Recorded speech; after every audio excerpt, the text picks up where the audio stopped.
Let's get it. First of all, let's just say thank you to the Honorable Tulsi Gabbard for her service to this great country, especially for me being a refugee and escaping famine, escaping war and oppression. Definitely want to say thank you to all of our great servicemen and women. We appreciate you. And she joins Big 47.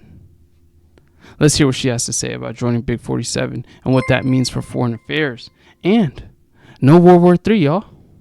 Everybody else and what matters here. The fact that we have all these troops in the region, this is an issue of sensitivity for you about where America is and why. Do you believe that this is something that will be rethought by the Trump administration? Well, thank you, Chris. It's good to be with you on your show, and I appreciate you recognizing our veterans, my brothers and sisters in uniform, and the many challenges that our veterans in this country still face alongside their families. And to me, the most important commitment that veterans and servicemen and women should have from our leaders in this country, the best way to recognize that service and sacrifice and to say thank you is to make sure that our men and women in uniform are only sent into harm's way or only sent to war as a last resort, after all measures of diplomacy have been exhausted. Now, this is one of the many reasons why I think so many Americans turned out to vote for President Trump, is because he understands this. And we've seen how through his last administration, he didn't just talk about ending wars. He actually went out and did that work of direct diplomacy. He went out and met with dictators. There was no wars during the Trump administration. And adversaries in that last time I checked. Pursuit of peace for the American people. So in his next administration, he was very vocal about this throughout this presidential campaign, that his goal is to end wars, not start them. His goal is to prevent World War III and nuclear war, and spoke many times about things that Kamala Harris never brought up during her campaign, about how he understands the seriousness of the stakes and the threats that we face as the American people, specifically because of the foreign policy decisions made under the current administration. And so I can tell you, as someone who still wears the uniform, I'm a lieutenant colonel in the Army Reserve, as someone who's deployed to multiple war zones in different parts of the world, the most important responsibility that any president has is to serve as commander-in-chief. And it's important on this day as Veterans Day, as well as you said, as every day, to recognize the best way to ensure our gratitude is shown to those who serve and their families. Huge thank you again. Veterans Day, man. Salute to all the servicewomen, the great servicewomen and servicemen of this nation, man. Salute to you. Is to make sure war is a last resort, and if it is required, that we take care of our men and women in uniform if and when they come home. LTC Gabbard, I thank you for your service, of course, and your family, because the whole family serves, no matter which member it is. The sacrifice is real, and you may serve again. What is your attitude towards being a member of the Trump administration? President Trump is going through, and I know this is how he's spending a lot of his time right now, is looking at making these decisions about who he wants to serve on his team and in his cabinet. If there is any way that I can help achieve that goal and objective of preventing World War III and nuclear war, of course, I'd be honored to serve.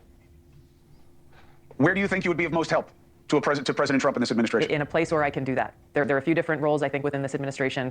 But again, President Trump will make his decision, and it looks like he's already making some announcements this week.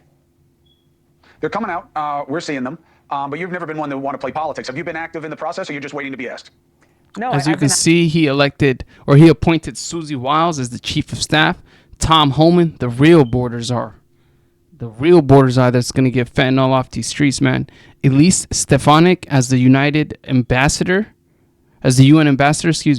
Representative Mike Waltz as the National Security Advisor, and Stephen Miller as the Deputy Chief of Policy.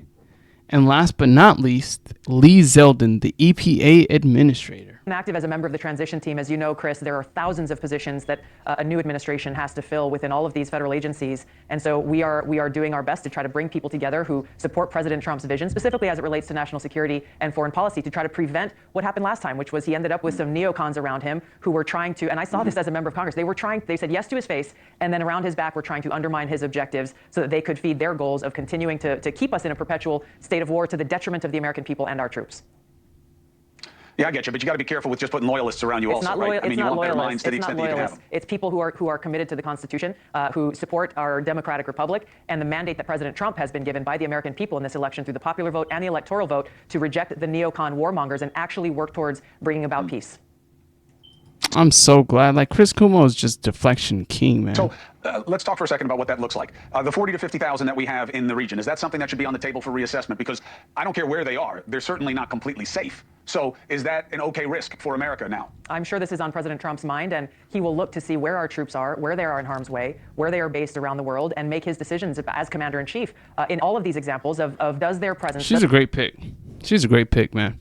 Does their deployment, does their mission actually serve the best interests of the American people and our national security? He's obviously been very vocal about what that means and what that looks like throughout. What do y'all think about Tulsi Gabbard and her joining the Trump administration? I like her. She's fierce. She's well spoken. She's obviously a great servicewoman. But let me know what y'all think in the comment section.